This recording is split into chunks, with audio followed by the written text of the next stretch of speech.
जीवन में जब बहुत अशांति आने लग जाए ना, तो थोड़ा एकांत, साल में एक बार या महीने में एक दो दिन आपको अकेले एकांत रहना चाहिए। आजकल ना व्यक्ति परेशान क्यों है, डिप्रेशन में क्यों है?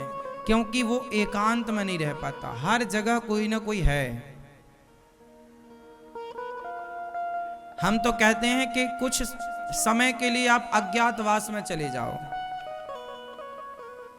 शांत रहो, बिल्कुल चुप रहो, कुछ ना बोलो, एनर्जी इकट्ठी होने दो। बोलने से हमारी एनर्जी वेस्ट होती है, क्रोध करने से हमारी एनर्जी वेस्ट होती है, देखने से हमारी एनर्जी वेस्ट होती है। पता है आपको? नहीं पता? कुछ भी नहीं पता। जब आप बहुत बीमार पड़ते हैं ना, उस समय आपकी आंख खोलने की भी हिम्मत नहीं होती। क्या मतलब हुआ इसका? इसका मतलब यह हुआ कि देखने में भी एनर्जी लगती है। उस समय इतनी भी एनर्जी नहीं रह जाती कि आप आंख खोल के देख सकें।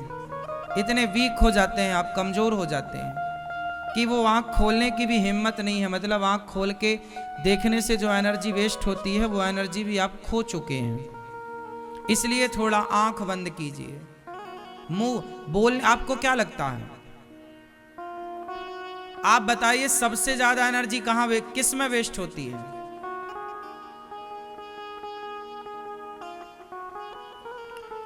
कहते हैं सबसे ज्यादा एनर्जी वेस्ट होती है भोगों में, भोग विलास में, स्त्री संबंध में सबसे ज्यादा एनर्जी वेस्ट होती है। पर उससे भी ज्यादा एनर्जी बोलने में होती है।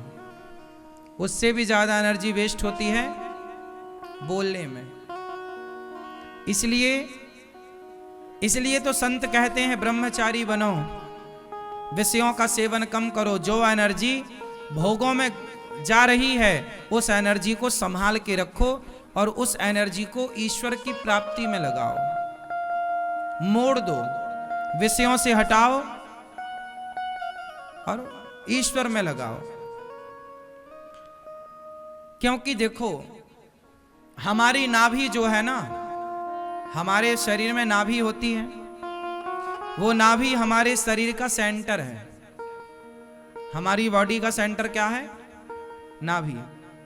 जो नाभि है, वो नाभि के नीचे जो भी एनर्जी जाती है, जो भी शक्ति जाती है, वो भोग बन जाती है, वो वासना बन जाती है। नाभि के नीचे जो एनर्जी गई वो वासना है, और नाभि के ऊपर आप ला पाए उस एनर्जी को, तो वही उपासना है, वही उपासना है। इसलिए कुछ समय आप आंखें बंद करें, ध्यान। इसलिए कहते हैं आंखें बंद करो, ध्यान करो, ईश्वर का ध्यान, साइलेंट, चुप रहिए। केवल गहरी गहरी सांसें लीजिए, गहरी सांसें भरिए, आंखें बंद करिए और शांत रहिए। क्या होगा इससे? आप बहुत अच्छा फील करेंगे, अच्छा महसूस करेंगे, क्योंकि आपकी पूरी बॉडी को ऑक्सीजन मिल रहा है, आपकी पूरी बॉडी में जान आ रही है।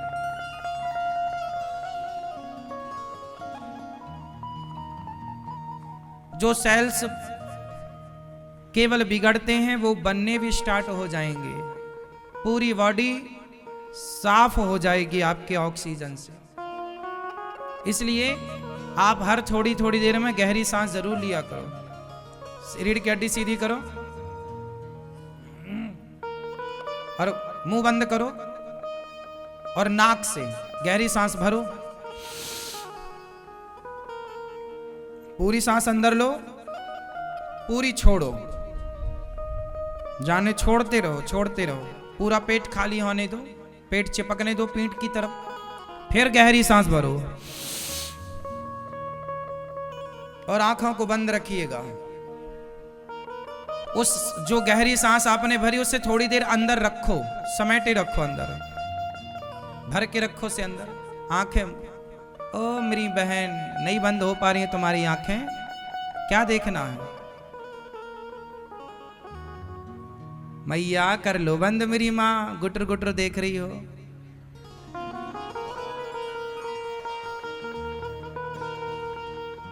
आंखें बंद रखो, गहरी सांस अंदर रखो, फिर छोड़ दो, फिर गहरी तेजी से भरो, और जो सांस भरो से अंदर रोक के रखो।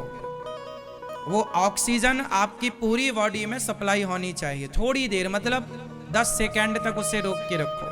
कोशिश करो कि 20 सेकंड आप रोक पाए, और फिर उसे छोड़ना है 3 भागों में। थोड़ा सा छोड़ो फिर रोक लो, थोड़ा सा छोड़ो फिर रोक लो, थोड़ा सा छोड़ो, 3 डिवाइड करो उसके। पूरी सांस एक बार, अब आपको मैं समझा रहा हूं, एक बार पूरी सांस भरना है आपको, और उसे फिर धीरे धीरे रिलीज करना, मतलब छोड़ना है। कितने भागों में छोड़ना है? 3 भागों में। थोड़ी सी छोड़ी फिर रोकी, फिर 5 सेकंड के बाद फिर छोड़ी फिर रोकी, फिर 5 सेकंड के बाद 15 सेकंड में एक साथ करते हैं। अब हम लोग सभी लोग एक साथ करेंगे। सारी सांस छोड़ दीजिए, पहले पेट खाली करिएगा, फिर गहरी सांस मेरे संग। अब स्टार्ट करेंगे मेरे संग। रोक के रखिएगा कम से कम 10 सेकंड। जो सांस भरी है आपने से रोक के रखिएगा। 10 सेकंड रोकने के बाद पहला भाग छोड़िए, हल्का सा, पूरा मत छोड़ दीजिए, छोड़ के रोक लीजिए। फिर 5 सेकंड फिर रोकिए, फिर दूसरा फिर छोड़िए, फिर रोकिए। 5 सेकंड बाद फिर तीसरा भाग, फिर छोड़िए। इससे पता है क्या होता है?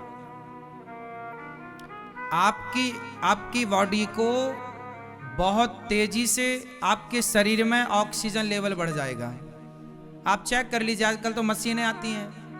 आप इस प्रोसेस को करने के पहले आप अपना ऑक्सीजन लेवल नापिएगा, और इसको करने के 5 मिनट बाद फिर अपना ऑक्सीजन लेवल नापिएगा, आपका बढ़ा हुआ दिखेगा। मतलब आपकी बॉडी को प्रॉपर ऑक्सीजन जो मिलना चाहिए। इससे क्या होता है, आजकल आप लोग ना कुछ भी योग नहीं करते, कुछ भी ध्यान नहीं लगाते, आंखें बंद, दिन भर आप बस टुकुर टुकुर देख, झांक के भी आप देखते हैं। दूसरों के कमरे में भी आपको जरा सा सुराग मिल जाए तो आप पूरा आप देख लेंगे कि क्या चल रहा है वहां। आपको पता नहीं क्या क्या देखना रहता है। थोड़ी आंखें बंद करके ध्यान भगवान का लगाओ, और बंद आंखों से ईश्वर को देखो।